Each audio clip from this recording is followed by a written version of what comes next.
오늘 설교의 제목은 그분이 오시면 노래는 시작됩니다 라는 말씀입니다.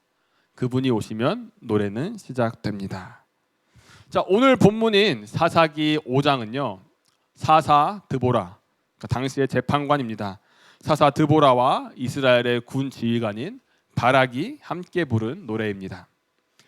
이전 장에서, 그러니까 4장이죠. 4장에서 하나님은요 가나안 왕 야빈과 그의 군대 장관 시스라를 무너뜨리시면서 이스라엘을 건져내셨습니다. 그 구원의 순간을 기념하면서 부른 노래가 바로 오늘 이 본문입니다. 하지만 이 노래는요 단순한 승전가는 아닙니다. 누구의 전략이 뛰어났는지, 누가 전쟁의 영웅이었는지 이것을 찬양하지 않습니다. 대신 이 노래를 여러분이 살펴보면은 끊임없이 반복되는 단어가 하나 있습니다. 반복되는 문장인데요. 그것은 바로 여호와를 찬양하라입니다.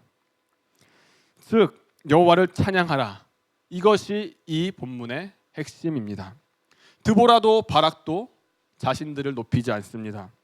물론 리더들의 리더십과 방백들의 헌신을 언급합니다. 하지만 그 모든 시선을 이내 하나님께로 돌립니다. 여러분이 이 구조를 계속 살펴보면 알 수 있겠지만 문학적으로도 이 노래는요 어느 순간 갑자기 급하게 여호와를 찬양하라 이렇게 전환을 합니다. 사람의 영광을 보여주는 것처럼 말하다가 갑자기 어색하게 한순간에 여호와를 찬송하라 이렇게 말합니다. 즉 여호와를 찬송하라, 의도적으로 이쪽을 바라보라라고 말하는 게 바로 오늘의 본문입니다. 즉 이걸 뭘 말하냐? 우리가 노래해야 할 대상은 바로 하나님이시다. 이거를 오늘 본문은 이야기하고 있는 것입니다. 자, 그렇다면 이것만 가지고 우리 자신을 한번 되돌아봤으면 좋겠습니다. 오늘날 여러분은 어떤 노래를 부르고 계십니까? 저는 이 시대에 많이 사람들이 부르는 노래가 크게 두 가지라고 생각합니다. 한 가지는 무엇을 이루었는가라는 노래입니다. 얼마나 성공했는지, 무슨 결과를 냈는지, 어떤 성과를 가져올 수 있는지 또는 보여줄 수 있는지 사람들은 이를 노래합니다. 그리고 또한 둘째는 나 좀 봐줘라는 노래입니다. 요즘 유행하는 SNS나 짧은 영상을 통해서 사람들은 자신의 일상, 자신의 생각, 자신의 모습, 마음 상태 이 모든 것들을 끊임없이 보여줍니다. 그리고 사람들이 그 안에서 그 영상을 봐주고 댓글을 남겨주기를 원하고 좋아요를 눌러주기를 원합니다. 그 인정받고 싶은 마음이 이런 식으로 노래가 돼서 흘러나오는 겁니다. 이 두 노래는 서로 다른 것처럼 보이지만 결국 하나의 노래로 귀결됩니다. 그건 바로 자기 증명입니다. 이 정도면 나 꽤 괜찮은 사람이잖아. 난 부끄럽지 않게 살아왔잖아. 남들만큼은 하고 있어. 무시당할 정도는 아니야. 이런 마음이 끊임없이 우리의 내면 가운데서 흘러나오는 겁니다. 겉으로는 드러나지 않지만, 드러내려고 하지도 않지만 우리의 대화들을 보면 그런 이야기가 끊임없이 흘러갑니다. 공감에는 주준 척하지만 내 이야기를 하면서 은근슬쩍 나를 드러냅니다. 이처럼 우리 안에는 끊임없이 자신을 증명하고자 하는 갈망이 있습니다. 이것이 바로 오늘날 이 세대가 부르는 노래이자 우리가 부르는 노래입니다. 그런데 알고 보면 사실 이 노래는요 새로운 노래는 아닙니다. 알고 보면 아주 오래된 노래입니다. 바로 창세기 11장, 여러분이 잘 아시는 바벨탑에서부터 흘러내려온 노래입니다. 창세기 11장 4절을 보면요 사람들은 이렇게 외칩니다. 또 말하되 자 성읍과 탑을 건설하여 그 탑 꼭대기를 하늘에 닿게 하여 우리의 이름을 내고 온 지면에 흩어짐을 면하자. 여기서도 보여지죠. 자기의 이름을 높이는 노래, 흩어짐을 피하고자 스스로를 지키는 노래, 자기 과시와 자기 보존의 외침입니다. 그러나 하나님은요 어떻게 하셨습니까? 이들을 흩으시죠. 그들의 노래를 듣고 그들의 언어를 혼잡하게 하십니다. 그리고 그들을 열방 가운데 흩으십니다. 이것이 바로 이 노래의 최후를 보여주는 겁니다. 이 사건은 인간의 자기 중심적인 그 노력이 얼마나 허망한지를 보여주는 겁니다. 결국 무너질 수밖에 없는 노래. 신나게 불러도 그 끝은 웃을 수 없는 노래. 그 노래가 바벨탑의 노래였고 지금 우리 가운데 들려오는 노래입니다. 하지만 오늘 본문에서 드보라는요, 전혀 다른 노래를 부릅니다. 여호와를 찬송하라. 여호와를 찬송하라. 그녀는 자신의 이름을 높이지 않습니다. 자기 자신을 증명하려고 하지 않습니다. 대신 하나님을 드러내고 하나님을 높이고 영광을 돌립니다. 이것이 바로 우리 신앙인들이 가져야 할, 또 우리 신앙인들이 불러야 할 노래입니다. 그렇다면 드보라가 이렇게 여호와를 찬송하라, 그토록 간절하게 또 그토록 하나님을 높이는 노래를 불렀던 이유는 무엇일까요? 단순히 전쟁에서 이겼기 때문은 아닙니다. 그녀는 알았어요. 뭘 알았냐? 하나님 없는 현실이 얼마나 비참한지를 뼈저리게 알았던 겁니다. 자, 다 같이 한번 8절 말씀을 보겠습니다. 8절 함께 읽겠습니다. 시작.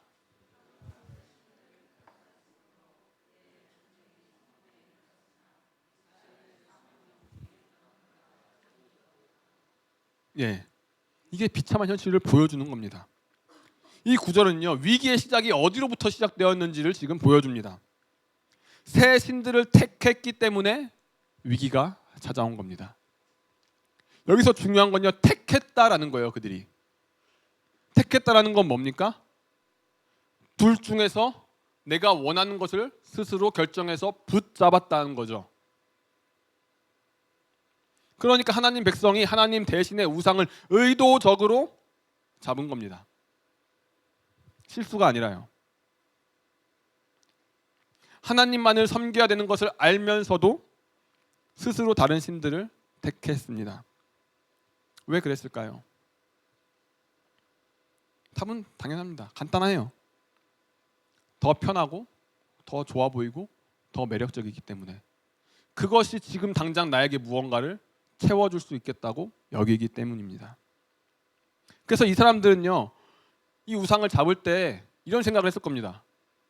뭐 내가 깊이 뭔가 이거를 잡으려고 하는 마음은 아마 없었을 겁니다. 그냥 하나님을 예배하면서 가끔 쉼이 필요할 때, 가끔 안정이 필요할 때, 가끔 내가 리프레시가 필요할 때, 주일을 이렇게 보내는 것이 뭔가 어리석어 보일 때, 그때 다른 신들을 찾았던 겁니다. 그렇다면 그 우상을 선택한 결과는 무엇이었냐? 일단은 즉각적인 쉼, 평안, 뭐 이런 것들이 찾아왔겠죠. 그러나 그것은 정말 잠깐이었습니다. 평안과 안정이 아니라 오늘 본문을 보니까 어떤 상황이 찾아왔습니까? 오히려 전쟁이 찾아왔습니다. 행복과 평안은 사라졌습니다.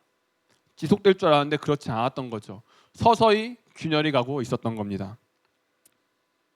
그리고 그래서 결국에는 뜻하지 않게 위기의 최고조에 달하게 됩니다. 물론 이스라엘에는요, 이런 위기 상황을 극복할 수 있는 것 같은 4만 명의 병사가 있었습니다. 군인이 있었죠. 하지만 그들에게 뭐가 없어요?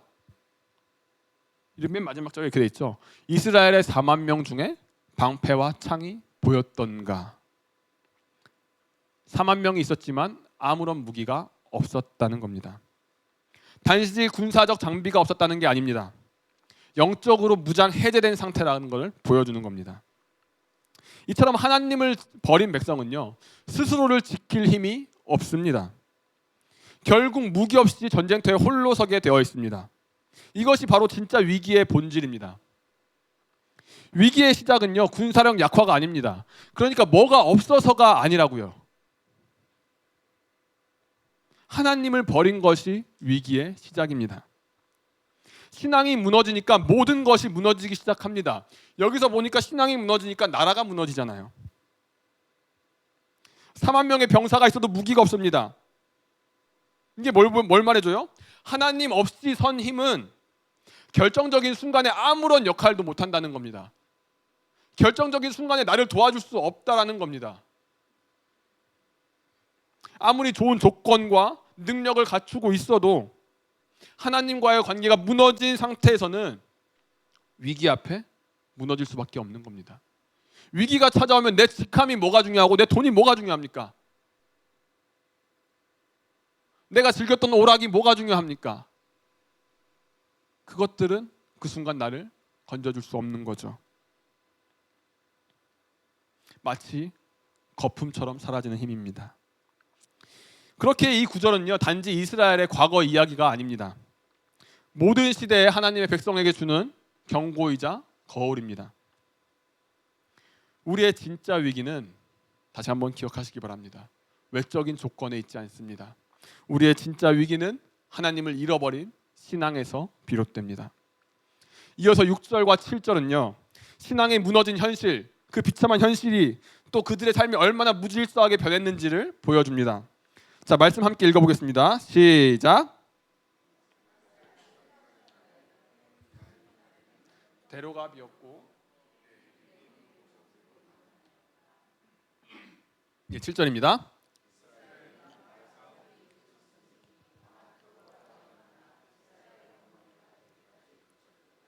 먼저 여기서 나오는 삼갈의 날과 야알의 날에 대해서 한번 살펴보겠습니다.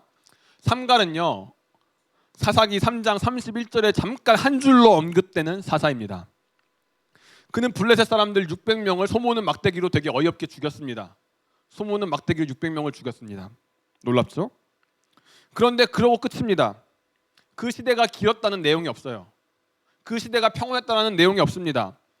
보통 사사기가 어떤 흐름으로 돌아가냐면요, 사사들이 나올 때마다 그들의 구원 이야기를 이야기하고 맨 마지막에 어떻게 나냐면요, 그 땅이 몇 년 동안 평안하였더라, 이렇게 마무리됩니다. 그런데 이 사사 삼갈은요, 그냥 이러고 한 줄 끝인 겁니다. 몇 년 동안 평안하였더라, 이 말이 없는 겁니다. 즉 사회의 공동체 전체의 평화나 지속적인 회복으로 이어지지 못했다는 걸 보여주는 거죠. 또 등장하는 야엘은요, 사사기 4장에 나오는 여인입니다. 그녀는 가나안의 군대 장관 시스라를 죽였습니다. 그렇지만 그녀는 사사가 아니에요. 그저 하나님께서 특정한 순간에 사용하신 한 명의 여성일 뿐입니다. 그러니까 야엘은요, 하나님께서 비정상적인 시대, 그 시대에 비정상적으로 일하신 결과입니다. 이게 뭔 말이냐면, 당시 사회는요, 남성 위주의 사회입니다.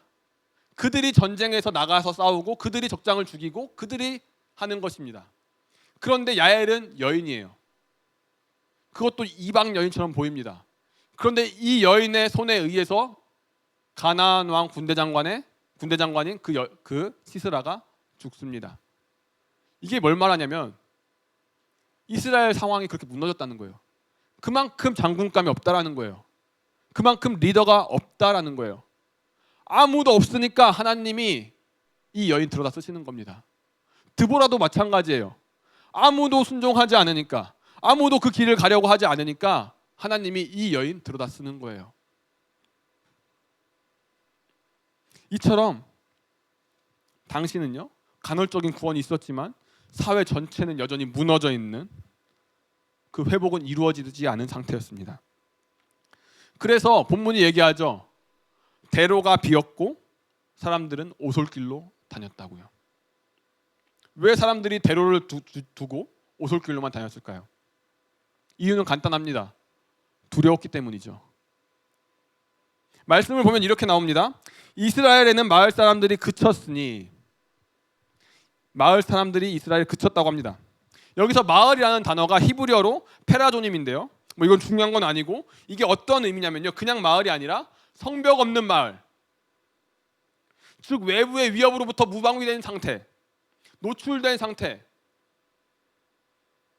그런 상태인 거예요. 그러니까 스스로를 지킬 수 없는 거죠. 대로가 있음에도 대로를 다닐 수 없는 거죠. 왜요? 대로는요, 가장 주목받는 곳이잖아요. 가장 노출되는 곳이잖아요. 누군가의 타겟이 가장 되기 쉬운 곳이 바로 대로입니다. 왜요? 성벽이 없고 보호자가 없기 때문에. 그러니까 이제 사람들이 어떻게 됩니까? 오솔길로 다녀요. 좀 바꿔 표현하면 뭐예요? 움츠려드는 겁니다. 작은 위협에도 민감하게 반응하고 예민하게 반응하는 겁니다. 그런데 가만히 돌아보면 우리가 그렇죠. 별일 아닌데 예민하게 반응합니다. 단순한 말투, 표정 그 하나에도 때로는 상처를 받습니다. 다른 사람에게 내가 어떻게 보일지 대화하는 도중에 너무 많이 신경들을 씁니다. 그러다 보니까 사람들과의 관계가 피곤해지고 사람들과의 관계가 점점 좁아집니다. 낯선 환경이나 새로운 사람에 대해서도 방어적인 태도를 취합니다. 이런 모습이 바로 하나님을 잃어버린 우리의 모습이 아닐까 싶습니다. 하나님은 원래 우리의 성벽이 되어주시는 분입니다. 우리를 지켜주시는 분입니다. 그런데 하나님을 잊으니까 어떻게 생각해요? 하나님이 나를 지켜주신다는 믿음 가운데서 살아가야 되는데 하나님을 잊어버리니까, 하나님을 배제하고 살아가니까 내 스스로 나를 지켜야 한다고 생각하는 겁니다. 솔로몬이 그랬어요. 다윗의 때는요 어떻냐면요, 다윗의 때에 다윗성이 있고 바깥에 여호와의 성전이 있습니다. 이것이 두 개가 별도로 돼 있어요. 이게 뭘 말해줘요? 여호와께서 나를 지킨다라는 게 이 도시의 건축을 통해서 보여지는 겁니다. 그런데 솔로몬 때 보면요 어떻게 되냐면요, 성벽을 쳐버립니다. 어떻게 치냐? 자기 성부터 포함해가지고 성전까지 칩니다. 이 건축 안에 어떠한 사상이 담겨 있습니까? 내가 여호와를 지켜야 된다는 사상까지 있는 겁니다.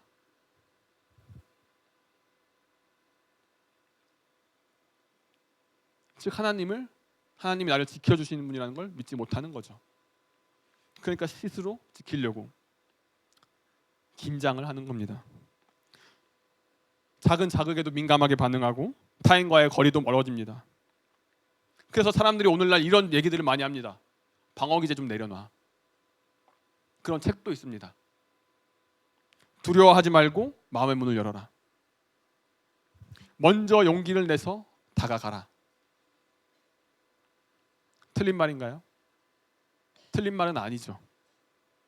이 말은 분명히 우리에게 잠시나마 힘과 위로가 됩니다. 근데 중요한 건 잠시라는 거예요. 하나님 없이 마음의 문을 열면 어떻게 됩니까? 여러분 다 아실 거예요.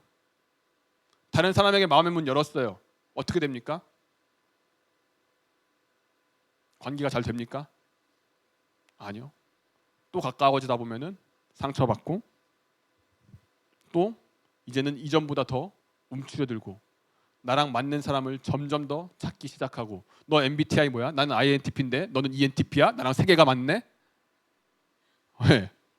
그렇다면 예수님은 MBTI가 뭐였을까요? 나랑 안 맞으면 예.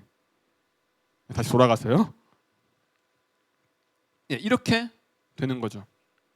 그리고 어느 순간 문을 닫아버리는 겁니다. 그러면 어떻게 돼요? 결국 혼자 남는 겁니다. 그러므로 우리에게 진짜 필요한 건 뭐냐면 성벽이 되어주시는 하나님, 그 하나님의 품 안에 안기는 겁니다. 우리는 그 안에 있을 때에만 진정으로 쉴 수 있기 때문에 그래요. 성벽은 가두는 게 아니죠. 보호하고 우리의 안정을 만들어주는 역할입니다. 그렇게 하나님은요, 이 무너진 현실을 그대로 내버려 둘 수가 없는 겁니다. 자기 백성이니까요. 그래서 한 사람을 세우십니다. 그게 바로 아까 말했던 여자 사사 드보라입니다. 그녀는 이스라엘의 어머니, 보호자이자 회복자로 부르심을 받았습니다. 그녀의 등장은 뭐냐면요, 하나님이 일하기 시작하셨다는 증거입니다. 아무도 일할 사람이 없는데 하나님이 한 사람을 세우셔서 일하시는 겁니다. 누구도 기대하지 않는 상황에서, 누구도 나서지 않는 상황에서 하나님은 한 사람을 일으켜 세우시는 겁니다. 그래서 이 말씀을 받은 드보라가 군사 지휘관인 바락에게 하나님의 말씀을 전합니다. 하나님이 군대 장관 시스라와 그 병거를 네 손에 넘겨줄 것이다라고 하나님의 말씀을 전달해 줍니다. 그런데 이 바락은 어떻게 행동합니까? 주저합니다. 그리고 이렇게 말해요. 드보라, 네가 나와 함께 가면 내가 가고 네가 가지 않으면 난 가지 않겠다. 이는 단지 바락 개인의 연약함을 넘어서 당시 이스라엘 전체가 얼마나 영적으로 침체됐는지 아까 말한 것처럼 그런 상태가 되었다는 걸 보여주는 겁니다. 남성 중심인 사회에서 남성 지도자가 여성을 안 끌어안고 살아가는 것이 아니라, 그들을 지켜주는 것이 아니라, 여자 사사가 가자고 해도 두려워서 너가 가면 내가 가겠다, 너가 가지 않으면 난 가지 않을 거야 라고 말하는, 하나님은 안중에 없는 그러한 상태인 거죠. 그러나 드보라는 외칩니다. 뭐라고 외치냐? 여호와 이스라엘의 하나님의 말씀이 명령하지 않았냐? 내가 함께 가겠다라고 합니다. 그러자 바락이 주저하면서 끌려가는 듯한 순종을 합니다.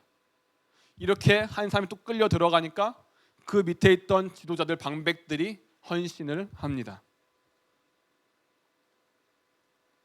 놀랍죠? 이렇게 어거지 같은 방법인데도 하나님은 일하신다는 거예요.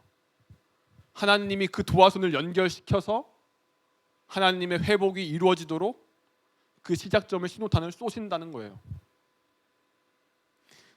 그렇게 이스라엘이 구원을 받습니다. 그 결과 9절에서 11절을 보면요, 이제 이 찬양은요 드보라와 바락만의 노래가 아닙니다. 이제 공동체 전체를 향한 노래로 바뀝니다. 자, 말씀 보겠습니다. 흰 나귀를 탄 자들, 어떤 사람이냐면 곧 부유한 상류층, 사회적으로 여유 있고 권세 있는 자들입니다. 또 양탄자에 앉은 자들, 공동체의 질서를 책임지는 리더층입니다. 지도자들. 그리고 길을 따라 행하는 자들, 누구냐면 보통의 일반적인 백성, 상인들, 평민들이겠죠. 이제 그 모두가 한 목소리를 냅니다. 이게 뭘 말하냐면요, 이 회복의 노래는요 특정 계층에만 울려 퍼지는 노래가 아니라 전 계층을 뚫고서 흘러나오는 노래라는 거예요. 또한 이 찬양은요 사람만 가리지 않는 것이 아니라 장소로도 뛰어넘습니다. 그 다음 말씀 보면요, 이 활 쏘는 자들의 소리가 있었습니다. 전쟁터죠. 이 전쟁터에서만 이 노래가 울려 퍼지지 않습니다. 그 다음 어디서 울려 퍼져요? 물 깃는 곳에서까지 울려 퍼집니다. 물 깃는 곳이 어디예요? 당시 사회의 여성들, 또 종들이 오가는 삶의 일상적인 자리, 가장 낮은 또 평범한 자리입니다. 그런데 이곳에서도 바로 이 회복의 노래가 들려옵니다. 이처럼 회복은요, 하나님의 회복은요 특정한 장소나 계층, 사람과 장소를 가리지 않는다라는 거예요. 이게 뭘 말해요? 우리의 삶의 전방위적으로 이 하나님의 역사, 그 회복은 일어날 수 있다는 겁니다. 삶의 모든 자리에 하나님의 임재가 스며드는 장면입니다. 대로를 피해 오솔길로 숨죽이면서 다녔던 사람들이, 성벽 없는 마을에서 떨던 사람들이, 무기 없이 전쟁에 내몰렸던 사람들이 이제는 하나님을 노래합니다. 그들의 입에서 찬양이 터져 나오고 용기와 평안이 다시금 회복됩니다. 이게 바로 진정한 회복입니다. 동시다발적으로 일어나는 것. 그리고 우리는 이걸 부흥이라고도 말합니다. 이것이 오늘 우리에게 주는 메시지가 있죠. 회복은 단순히 이 자리에서만 일어나는 게 아니라는 걸요. 하나님의 임재는 교회 안에서만 머무르지 않는다는 사실을 우리에게 지금 알려주고 있는 겁니다. 그분이 임하시면 예배당에서 시장으로, 일터에서 주방으로, 공식 석상에서 우물가 그 평범한 자리까지 노래가 흘러간다라는 겁니다. 은혜의 삶이 흘러간다라는 거예요. 그러니까 이 부분은 안 된다라고 말할 수 있는 부분이 없다라는 거예요. 나는 안 된다라고 말할 수 없다라는 거예요. 하나님의 은혜가 모든 사람, 모든 장소에 전방위적으로 흘러가니까요. 이것이 바로 드보라의 노래가 보여주는 회복의 참 모습입니다. 삶의 모든 자리가 예배의 자리로 바뀌는 거. 자, 그렇다면 어떻게 이 회복이 가능했을까요? 드보라는 오늘 그 회복의 결정적인 요인들을 4절과 5절에서 말합니다. 4절입니다. 여호와여 주께서 세일에서부터 나오시고 에돔 들에서부터 진행하실 때, 여기서 말하는 세일산과 에돔, 여기는 매우 상징적인 장소입니다. 하나님이 위기 속에서 임재하신 곳입니다. 또 이 장소는요, 신명기 33장 2절에서도 나옵니다. 제가 한번 읽어드리겠습니다. 모세가 이렇게 고백했습니다. 그가 일렀으되 여호와께서 시내산에서 오시고 세일산에서 일어나시고 바란산에서 비추시고 1만 성도 가운데서 강림하셨고. 자, 이는 하나님께서 이방인의 땅 광야 그 깊은 곳에서도 친히 임재하셨다는 말입니다. 자, 그렇다면 광야는 어떤 곳이냐면요, 우리는요 광야가 그냥 종교인이어서 너무 많이 들어서 하나님을 만나는 귀한 곳이라고 그냥 생각합니다. 광야의 척박함을 그렇게 와닿지 못해요. 근데 실제로 광야는 어떤 곳이냐면요, 사람들이 느끼기에 이런 곳입니다. 신조차 그 영향력을 미칠 수 없는 것처럼 느끼는 곳, 하나님이 와도 죽어도 안 되는 곳, 소망이 없는 곳, 이런 곳이 바로 광야입니다. 그런데 지금 그 광야 가운데 하나님이 임재하셨다는 겁니다. 더군다나 당시의 신과는 어땠냐면요, 당시의 신과는 이런 거예요. 한 지역의 신입니다. 이 지역은 신은 이 지역만 다스립니다. 넘어가지는 않습니다. 다른 지역에 또 다른 신이 있습니다. 경쟁합니다. 그런데 하나님은 어떤 분이에요? 애굽에서 자신이 하나님임을 드러내셨습니다. 그리고 광야에서 그 누구도 신조차 존재할 수가 없을 것 같은 그곳에서 자신이 하나님임을 지금 나타내신 겁니다.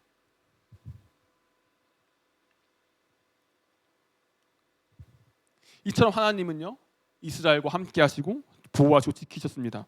지금 드보라는요 지금 그 신명기의 고백을요 다시 이끌어오고 있는 겁니다. 그리고 이렇게 선언하죠.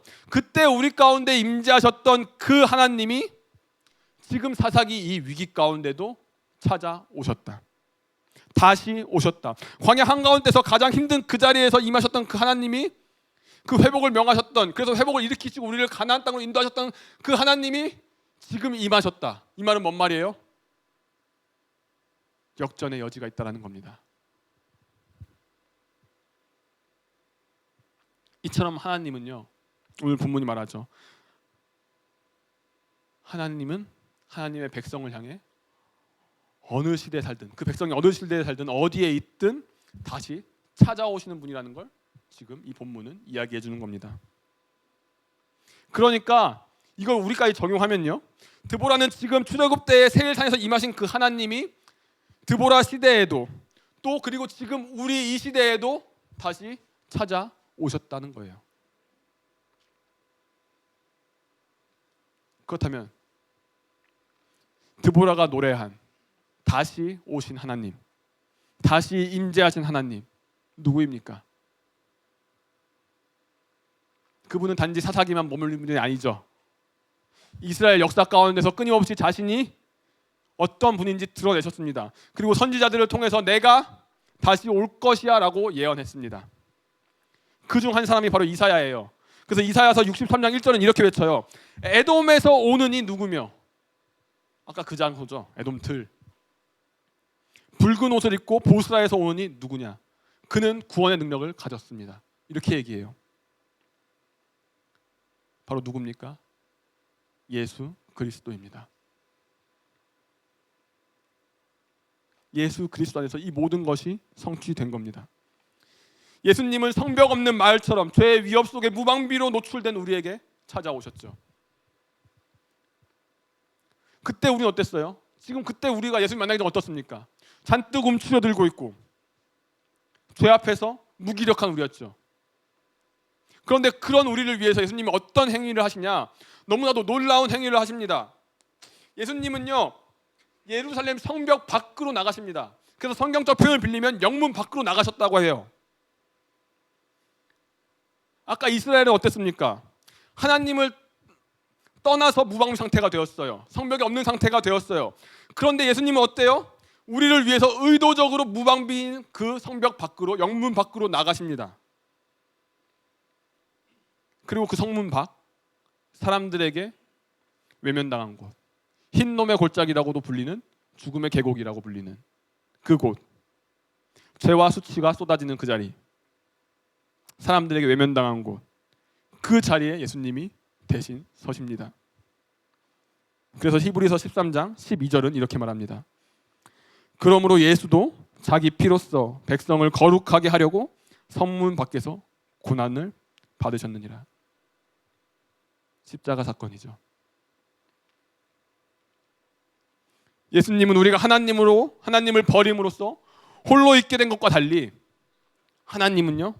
예수님은 하나님과의 단절을 감수하면서 우리를 위해서 십자가 그 죽음의 자리에 서셨습니다. 아무런 무기도 없었습니다. 이스라엘과 똑같죠. 그렇지만 그분은 무너지지 않았습니다. 오히려 그 죽음의 자리에서 승리하셨죠. 죽음을 이기고 부활하셨기 때문입니다. 십자가의 죽음은 죽음을 이기는 그 부활이 있었기 때문입니다. 그러므로 이제 우리는 더 이상 성벽이 없는 상태가 아닌 거죠. 왜요? 하늘로 올라가신 그 예수 그리스도께서 부활하셔서 그 예수 그리스도께서 이렇게 말씀하셨잖아요. 내가 너에게 성령을 보내주겠다고, 나의 영을 보내주겠다고, 세상 끝날까지 너희와 함께 있겠다고 하셨습니다. 즉 그 말은 뭔 말이에요? 이제 성벽이 내 안에서 나를 감싸고 있는 겁니다. 하나님이 다시 오셔서 내 안에 친히 성벽이 되어주신 겁니다. 그 어떤 것도 무너뜨릴 수 없는 성벽, 죄와 사망을 이기셨기 때문에, 부활하심으로 이기셨기 때문에 그 어떤 것도 나를 침범할 수 없는 그 성벽이 내 안에 견고하게 쳐진 겁니다.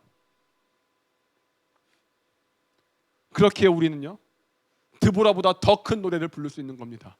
여호와를 찬송하라. 다시 임하신 예수 그리스도, 다시 임하신 하나님의 아들, 그 이름을 우리는 진정으로 찬양할 수 있는 겁니다. 출애굽의 그 하나님이, 드보라 시대에 다시 임하신 그 하나님이 지금 우리 가운데 그리스도로 임하여 계시기 때문입니다. 그렇다면 우리의 삶은 이제 어떻게 변하겠습니까? 이제 삶의 자리에서 모든 각각의 영역에서 여호와를 찬송하라는 노래가 흘러나와야 하는 겁니다. 흘러나오지 않는 이유는 무엇이냐면 예수님이 떠나서가 아니라 내가 예수님을 또 잊었기 때문입니다. 그렇다면 여러분의 지금 삶은 어떻습니까? 성벽이 무너진 채로 그대로 방치되어 있지는 않습니까? 작은 것에 예민하거나 쉽게 상처받지는 않습니까? 여전히 스스로를 지키기 위해 살아가고 있지는 않습니까? 불안과 두려움에 휩싸여서 살고 있지는 않습니까? 그렇다면 기억하시기 바랍니다. 오늘 우리가 부를 노래는 우리의 능력과 성공을 자랑하는 그런 노래가 아닙니다. 오늘 우리가 부를 노래는 내가 괜찮은 사람이라고 인정받는 그런 노래도 아닙니다. 그렇다면 우리가 불러야 할 노래는 무엇이냐? 바로 오직 하나님이 지금 이미 내 삶 가운데 임하셨다라는, 그래서 내 삶의 모든 영역은 여호와를 찬송하는 그 영역으로 뒤바뀔 수 있다라는 그 찬양입니다. 그러므로 여러분, 이 노래를 부르시기 바랍니다. 여호와를 찬양하라. 이미 임하신 예수 그리스도, 여러분의 성벽이 되신 그 예수 그리스도, 결코 무너지지 않는 성벽, 견고한 성읍, 그 예수 그리스도, 그 이름이 여러분의 삶 가운데 모든 자리에서, 일터에서, 직장에서, 또 주방에서, 여기서 나가서 모든 곳에서 그 이름이 퍼져나갈 수 있도록 살아가는 여러분 되시길 주님의 이름으로 축복합니다.